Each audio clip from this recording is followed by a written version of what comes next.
Hola, soy Marta Garza y estás en tu programa En Mis Zapatos, el cual es posible gracias a la colaboración del Canal 28, Televisión Inteligente. Hoy hablaremos de la importante labor que se realiza en la implementación de los mecanismos alternativos en el estado de Chihuahua.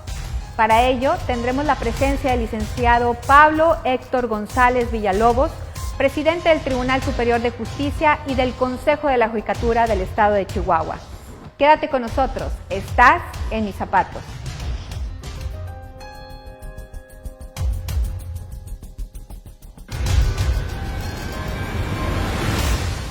Nos encontramos el día de hoy con el licenciado Pablo Héctor González Villalobos, quien es presidente del Tribunal Superior de Justicia del estado de Chihuahua. Muchísimas gracias por estar con nosotros. No, a ustedes por la invitación para participar en este programa, con muchísimo gusto. Y no siempre, bueno, nos engalardamos de que tengamos a un presidente en tribunal hablando de mecanismos alternativos y fomentando la cultura de los mecanismos alternativos, que sabemos que Chihuahua pues es muy reconocido en cuanto a los avances que se han realizado en la implementación de la cultura de paz. No, pues muchísimas gracias por sus expresiones. La verdad es que en esta administración, que tiene un poco más de un año, se ha pretendido impulsar con todos los recursos materiales y humanos necesarios al Instituto de Justicia Alternativa, que encabeza la maestra Ramos Oquita, Rosario, y bueno, pues simplemente desde la presidencia y desde el Consejo lo único que se ha hecho es pues quitar los obstáculos, ¿no? para que el instituto pueda funcionar. Y yo creo que en estos meses pues el trabajo que se ha producido, se ha visto, ha sido visible, y siento que al menos en Chihuahua la posibilidad de acudir a este instituto como una alternativa al proceso pues ya está visible en el imaginario colectivo, ¿no? Y eso a su vez ha permitido que los resultados pues sean notables, tanto en la justicia civil y mercantil, en donde lo que se ha medido en términos de cuantía son resultados notables, como también en el ámbito familiar y en el ámbito penal, en donde también ha habido resultados bastante interesantes. O sea, es una amplia gama de materias en las que pues se llega a las personas a través de esta alternativa de resolver conflictos mediante el diálogo, ¿verdad? Sin duda. Sí, es bien importante tener en cuenta la relevancia de estos mecanismos alternativos de solución de conflictos. Yo recuerdo que cuando se fundó en México la materia de teoría general del proceso, uno de los referentes fue el libro de Donizeto Alcalá Zamora y Castillo, que se llama Proceso, Autocomposición y Autodefensa, ¿no? Y en esa obra el maestro español solía decir que bueno, frente a un conflicto humano entre dos o más personas hay tres alternativas, ¿no? La autodefensa, cuando uno toma la justicia por propia mano, ¿no? Y entonces uno impone al otro la solución que desde su perspectiva de agredido le corresponde. El otro pues es el proceso, cuando un órgano del Estado interviene y escucha a las partes y resuelve en forma autoritativa el conflicto, pero esa resolución siempre implica repartir de forma vertical, porque es una autoridad la que resuelve el litigio, la masa de litigio, es decir, le doy la razón a uno o le doy la razón al otro, o parcialmente a uno y a otro, pero finalmente la solución es una solución que se impone. Las partes en conflicto, desde luego, están sometidas a la ley y por lo tanto están obligadas a aceptar esa solución, pero es una solución que al final del día viene de fuera, viene de una autoridad. Y la tercera vía, pues es la autocomposición, que es la base de todos los mecanismos alternativos y que también es un componente importante del fenómeno de justicia restaurativa, es decir, sin autocomposición es difícil que pueda pensarse en justicia restaurativa. Y de las tres vías que existen para solucionar un conflicto, la que tiene más potencial pacificador es esta tercera, porque aquí la solución viene de las propias partes en conflicto. Y eso supone que exista una disposición para renunciar a algo en aras de lograr una conciliación o una un convenio, ¿no? Un acuerdo, y eso a su vez implica, me parece a mí, yo no soy experto en estos temas, pero implica la capacidad para que al menos potencialmente o en una parte seamos capaces de ponernos en los zapatos del otro, ¿no? Es decir, un espacio de empatía, ¿no?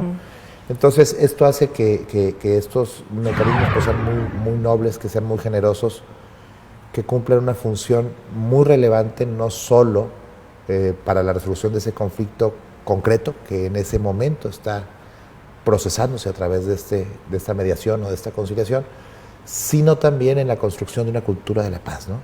Que es tan importante para que la comunidad política pues tenga un futuro mejor, ¿no? Y que esto es la clave, o sea, fundamental, construir, o sea, la cultura de la paz en la sociedad, porque si una familia tiene problemas, está inmersa dentro de la comunidad, afecta a todos, ¿verdad? Entonces, el que podamos trabajar en que, bueno, si hay algún problema, sentarse a dialogar y buscar este tipo de justicia del que comentaba, de la tercera que comentó, en cuanto a que sea autocompositiva, trabajemos por resolver esos conflictos de manera colaborativa, hagamos nuestros acuerdos, no una imposición de un tercero que conforme a derecho tiene que resolver, sino que obviamente que apegado a derecho, o sea, que no vaya en contra de una disposición, ¿verdad?, de orden público o expresa, podamos nosotros pactar qué es lo mejor para poder resolver nuestros conflictos, ¿verdad? Así es, eso es lo que le da el valor de la interiorización de la solución, ¿no? Exactamente. No hay solución más interiorizada que la que proviene de uno mismo, ¿no? Sí, definitivamente. Sí. Y bueno, que sabemos que relativamente tenemos poco de reconocerlo a nivel constitucional, porque en el 2008 fue cuando se incluye en la Constitución Política de los Estados Unidos Mexicanos esta nueva forma de acceso a la justicia a través de los mecanismos alternativos. Y lo digo poco porque pues si conocemos la justicia tradicional, cuánto tiempo nos lleva, ¿verdad?, de presentarnos ante un juzgado para que nos resuelva, ¿verdad? Entonces, precisamente eso es la importancia de que retomo, dejo de ser paternalista, resuelvo mi conflicto, me hago responsable de la situación y entonces también pues provocamos ese clima de colaboración y en consecuencia esa promoción de la paz entre nosotros para que los demás vean que no es malo tener conflictos, es normal, o sea, claro, todos hemos tenido conflictos, pero la forma en cómo los lleguemos a resolver es lo que da el aprendizaje, ¿verdad?, para poder llevarlo de una manera más correcta. Hace la diferencia al final, ¿no? Hace la diferencia. Así es. Nos quedamos con esto, ahorita tenemos que hacer un corte, pero regresamos en un momento.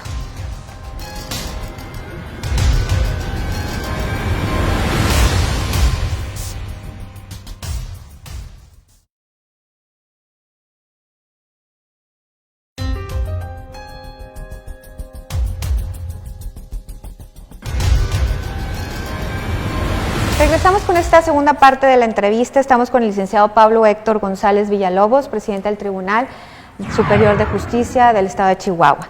Platicábamos de la importancia de ser responsables en la resolución de los conflictos, dando nuestras alternativas. ¿Cómo la gente, en su experiencia dentro de Chihuahua, ha recibido esta nueva forma de resolver conflictos? Pues mire, yo creo que en la medida en que la oferta de espacios para la mediación y la conciliación, pero pues básicamente la mediación, se ha incrementado muchísimo a partir de que se consolidó el Instituto de Justicia Alternativa, que estaba trabajando ya en la ciudad de Chihuahua desde hacía algunos años, pero con algunos problemas incluso presupuestales. Los mediadores no tenían base, estaban por contrato, pero finalmente se resuelve ese tema de la estabilidad, se le otorga el presupuesto, se abre la sede de Justicia Alternativa en Ciudad Juárez también, y entonces esa posibilidad de incrementar la oferta de espacios de mediación ha hecho que el número de usuarios pues haya crecido exponencialmente. Y esto a su vez pues ha tenido un efecto multiplicador, ¿no? Es decir, cada vez es más gente la que se acerca, nuestros mediadores están trabajando y facilitadores están trabajando pues a plena capacidad, con agenda llena, ¿no? y eso pues es alentador, ¿no? Es halagüeño. El siguiente paso que nos falta, no sé cómo esté en Nuevo León, pero en Chihuahua estamos a punto de resolverlo, es la expedición del reglamento que permita la certificación. Ya tenemos prácticamente el documento listo, falta la aprobación, la certificación de los mediadores privados, ¿no? Okay. Y el reconocimiento, y eso podría ser interesante, sobre todo en un contexto en el que venimos hoy a Monterrey a la firma de este convenio, el reconocimiento del carácter de mediador que ha obtenido su certificación en otros estados, ¿no? Sí. El reconocimiento recíproco de las certificaciones. Sí. Y entonces esto también pues va a desfogar la demanda del LIJA y naturalmente también a desfogar la demanda de los procesos. Entre más mediación haya, entre más conciliación haya, entre más acuerdos reparatorios existan, pues menos procesos habrá, y eso permitirá que la justicia formal, la justicia procesal, se concentre en la carnita, ¿no? Es decir, en lo verdaderamente relevante, aquello que no puede procesarse a través de una mediación, aquello que tiene una trascendencia tal que excede los límites de lo que puede ser una autocomposición, ¿no? Y en ese sentido, si logramos al mismo tiempo potenciar los mecanismos de justicia cívica, ¿no? que es otra vía de desfogue del proceso, creo que el escenario a futuro, a un plazo que esperamos que no sea muy lejano, es que tengamos una justicia de mucho mejor calidad en sus distintas vertientes, ¿no? Es decir, autocomposición a través de justicia alternativa, proceso formal para los asuntos relevantes y justicia cívica para resolver las causas pequeñas, incluso mediante una sentencia de un juez, pero sin que lleguen a un proceso formal con todo lo que eso implica ante un poder judicial, es decir, que sea claro, un ámbito distinto. Si usted me preguntara cuál sería el escenario que yo esperaría para que la justicia en México sea una justicia más madura, con mucha mejor calidad, ese sería el escenario, ¿no? Con tres grandes componentes, ¿no? Justicia cívica, justicia formal judicializada y mecanismos alternativos de solución de controversias, ¿no? Sí, que la gente tenga opción de decidir cuál es su mejor alternativa, y que entonces esto haga que tenga mayor calidad el servicio que se les da. Y a veces es un tema de opción, a veces es un tema del caso, sí, ¿no? Claro, del caso mismo, de sus características, de su cuáles gravedad. Pueden ser para mecanismos alternativos, cuáles no, ¿verdad? Así es. Y usted mencionó algo bien importante, entonces una de las líneas de estrategia de acción en Chihuahua es crear esa necesidad para que para que la gente acuda a mecanismos alternativos a través también de la mediación privada. Entonces, sí, la mediación privada yo creo que tiene que ser necesariamente un complemento de la mediación a través del Instituto de Justicia Alternativa.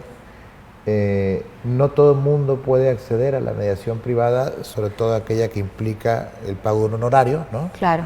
Pero quien pueda pagarlo, y sobre todo si son asuntos civiles o mercantiles donde lo que está en juego es un tema económico, ¿no? Pues es una opción bastante razonable. Claro. Y yo también esperaría que a través de estas instancias de mediación privada pudiera haber organizaciones de la sociedad civil que pudieran dar ese servicio de forma gratuita. Claro, sí, definitivamente. El Fideicomiso para la Competitividad y Seguridad Ciudadana de Chihuahua, que es un fideicomiso bien interesante, es un fideicomiso que se funda hace algunos años bajo el liderazgo de un grupo de empresarios de Chihuahua, entre ellos don Luis Lara en Chihuahua, Jorge Contreras Fornelli en Ciudad Juárez y otros empresarios. Ellos fueron a Colombia y entonces se dieron cuenta de que en Colombia la participación de los empresarios en temas de seguridad empezó con un fenómeno bien interesante. Estos empresarios colombianos pagaban seguridad privada. Era tal la inseguridad pública en Colombia que entonces tuvieron que generar mecanismos, ¿no?, para proteger sus empresas y sus viviendas. Entonces tenían pues verdaderos ejércitos de guardias de seguridad privada, ¿no? Y entonces mediante una negociación con los gobiernos, a ver, tú ya estás pagando para cuidar tu casa. ¿Por qué no entramos en un mecanismo de colaboración ciudadana-gobierno y en vez de cuidar solo tu casa, usamos esos recursos que tú ya estás usando para cuidar la cuadra completa, ¿no? Entonces ya no te Claro. cuidas nomás tú, sino que cuidas a tus vecinos, ¿no? Sí, tu Y comunidad. ya lo estás gastando, Claro. Entonces, eso implicó que al final recursos privados se inyectaron para tareas de seguridad pública, ¿sí? Recursos que inicialmente eran privados se inyectaron.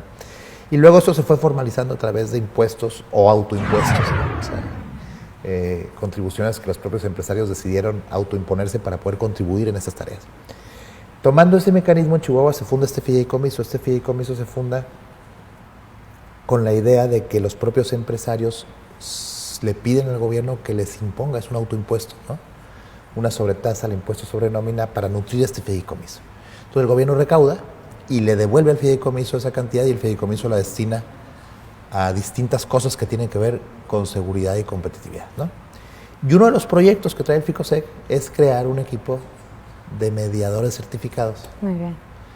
para poder dar el servicio gratuito en comunidades a las que nuestro hija todavía no alcanza a llegar, o más allá de las capacidades del propio hija, porque el hija pues tiene capacidades limitadas, ¿no? Entonces, Claro. entonces es bien interesante cómo esta vía de mediación privada no solamente implica el ejercicio privado de la función de mediador mediante el cobro de un honorario, lo cual es legítimo, por supuesto, pero implica que no todo el mundo tiene acceso a ello, sino también implica otras vías de acción en las que la sociedad puede participar, como es el caso de este fideicomiso del que le platico la historia, ¿no? Y crear esas redes, ahora sí, esas políticas públicas de acceso a la justicia. Es correcto. En donde se puede pues trabajar en equipo y colaborar diferentes dependencias, ¿verdad? Desde lo privado y desde lo público, ¿verdad? Para que toda la gente tenga más acceso a más alternativas a donde acudir, ¿verdad? Es correcto.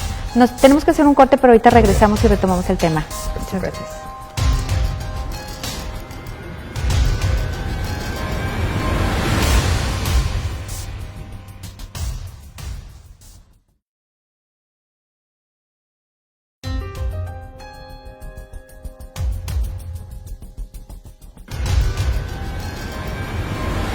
Continuamos con esta tercera y última parte de En mis zapatos, donde estamos en el programa el día de hoy con el licenciado Pablo Héctor, que es el presidente del Tribunal Superior de Justicia del Estado de Chihuahua.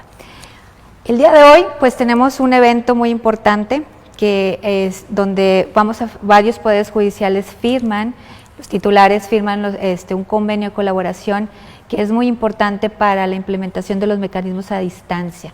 ¿Me puede platicar más o menos cuál es el objetivo de ese convenio? Sí, cómo no. Bueno, es una oportunidad para potenciar algo que ya se venía dando, ¿no? Pero que finalmente me parece que en su alcance. El convenio que hoy se firma con la expectativa de que otros tribunales se adhieran al mismo, pues implica una revolución, ¿no? Hace unos meses tuvimos la oportunidad de conocernos en Tlaxcala, ¿no? Sí. Y una de las inquietudes que se planteó sobre la mesa fue esta, precisamente, es decir, cada vez es más frecuente, sobre todo en estados fronterizos, como es Chihuahua y como es Nuevo León, que la mediación se dé entre partes que no están en el mismo estado. Puede ser incluso que estén en el extranjero, como ocurre mucho en Ciudad Juárez, lo cual implica ya otro tipo de complicaciones, pero también puede ser que estén en estados distintos, ¿no? Yo tengo noticia, cuando menos, que el Instituto de Justicia Alternativa de Chihuahua ha tenido en estos últimos meses mediaciones e intervención en asuntos en los que hay partes en dos estados, en casos en los que el otro estado ha sido uno de 10, es decir, hemos tenido mediaciones con 10 estados. Okay. Fuera de Chihuahua, ¿no? Entonces, esto refleja la importancia del tema. La conclusión a la que se llegó en aquella mesa, en Tlaxcala, es que había que potenciar estos convenios de colaboración con el objetivo de facilitar la mediación a distancia. Esa es una vía, la parte inicial del proceso, ¿no? Para que existan los mecanismos de videoconferencia y para que esos mecanismos puedan ser reconocidos y se les pueda dar validez jurídica, ¿no? Y segundo, que no es menos importante, el tema del reconocimiento de los acuerdos que se generan a través de esos mecanismos para que sean ejecutables en caso de incumplimiento. Efectivamente. ¿No? Es decir, darle los dientes, ¿no?, al sistema. Y pues a mí me da mucho gusto estar aquí en Monterrey esta mañana porque, pues bueno, de entrada, ¿cuántos estados vamos a firmar el convenio hoy? 11. 11 estados, 11 ¿no? estados, 11 sí. de 32, incluida la Ciudad de México, Sí. y con la esperanza de que pronto los demás puedan adherirse, ¿no? Y que este instrumento pueda ser un instrumento de alcance nacional. Pero además, lo más bonito de esto, yo soy penalista, vengo del derecho penal, y viví la experiencia de la reforma procesal penal, que fue una experiencia que vino de los estados a la federación, desde la periferia hacia el centro, y me parece que esto es el mismo fenómeno, es algo que surge de los estados y que de los estados va adquiriendo fuerza y que esto puede llegar a ser un fenómeno nacional. Y este tipo de ejercicios, además de que son profundamente democráticos, son profundamente federalistas, ¿no? Y eso pues es algo de lo que hay que congratularse, ¿no? Sí, y que efectivamente lo que usted comenta es, en el 2014 se tuvo la primera inquietud y el primer ejercicio en el que 5 poderes judiciales, incluyendo Nuevo León y incluyendo Chihuahua, fueron los pioneros en iniciar estos procesos de mediación a distancia. Hay que recordar, para la gente que nos está viendo, que los procesos normalmente son presenciales, están las personas en la misma cara a cara, en la misma sala, ¿verdad? Pero cuando tienen este problema de distancias, el acercar la justicia para ellos es muy importante, porque se busca, bueno, ahorrar tiempo, ahorrar gastos, porque trasladarse a otro estado pues implica también mucho gasto, y también pedir permisos de sus trabajos, cosas que antes era un obstáculo, ¿verdad?, para que pudieran sentarse a dialogar. Y con la ayuda de esta comediación en ambos estados, donde está una de las partes en Chihuahua y el otro en Nuevo León, y sus mediadores, puede hacer que la gente resuelva sus conflictos, se escuche y proponga alternativas, y esto ha tenido mucho éxito. Efectivamente, lo que comentaba era, pues sí teníamos en ese entonces muchos retos por cumplir en cuanto a cómo se iba a firmar el convenio, cómo lo íbamos a mandar, cómo íbamos a ejecutar, ¿verdad? Como usted dice, darle dientes, ¿verdad?, al convenio, para que tenga esa fuerza en caso de que se llegara a incumplir, ¿verdad?, este convenio. Pero ha resultado muy bien, y a raíz de eso, bueno, en Tlaxcala pues se hizo este recuento de esas necesidades, y que viene ahora sí efectivamente desde los estados, o sea, para trabajarlo, y que son unas buenas prácticas que se han hecho, y que ya muchos estados han levantado la mano de que yo también quiero, ¿verdad?, participar, sumarme al proyecto, y esto es como consecuencia, ¿verdad?, del evento del día de hoy, ¿verdad? Es correcto, así es. Sí, así es que pues yo estoy muy contento de estar aquí esta mañana, y desde luego la felicito, usted que encabeza el Instituto de Justicia Alternativa. ¿Se llama así también aquí? Instituto de Mecanismos Alternativos. Instituto de Mecanismos Alternativos. La verdad es que pues usted fue el factotum de este evento, y bueno, su poder de convocatoria está ya confirmado en los hechos, con la presencia de tantas personas que vienen de tantos estados para formalizar estos compromisos que sin duda van a generar un efecto positivo, como decíamos al inicio de este programa, en la posibilidad de resolver más conflictos, y de hacerlo de una forma tan interiorizada por las partes, de manera tal que permitan ir caminando en la construcción de esta cultura de la paz, ¿no?, que tanto nos hace falta, ¿no? Así es. Y pues felicitarlo también a usted, porque es importante tener el apoyo, ¿verdad?, y el convencimiento de los presidentes de los tribunales de justicia alternativa, y de los presidentes de los tribunales de los poderes judiciales. Sin ello, pues no se puede realizar todas las acciones necesarias para que llegue esto a la gente, ¿verdad? Y que esa visión que ustedes tienen en cuanto a cómo darles esas posibilidades a la gente para que resuelvan sus conflictos y generar paz dentro de la comunidad es fundamental, y pues se lo agradecemos mucho. No, bueno, yo la verdad es que no soy un experto en estos temas, tengo conciencia de su importancia, y bueno, pues lo único que hago es que dejo que la directora haga su trabajo, eso es todo, ¿no? Con eso tenemos, ¿verdad?, para poder hacerlo. Así es. Pues muchísimas gracias, se nos está terminando el tiempo. ¿Algo que guste comentar antes de despedirnos? Agradecerles y ponernos a las órdenes allá en Chihuahua, y que bueno, que esto sea pues una oportunidad para explorar también otras vías de colaboración entre poderes judiciales. Yo creo que es bien importante que vayamos estableciendo y estrechando estos lazos entre los distintos poderes de los estados, ¿no? La unión hace la fuerza. Así es. Pues muchísimas gracias. Muchas gracias a ustedes. Agradecemos que nos hayan acompañado el día de hoy, no sin antes solicitarles sus sugerencias y comentarios en los teléfonos y redes sociales que aparecen en su pantalla. Yo soy Marta Garza y esto fue En Mis Zapatos.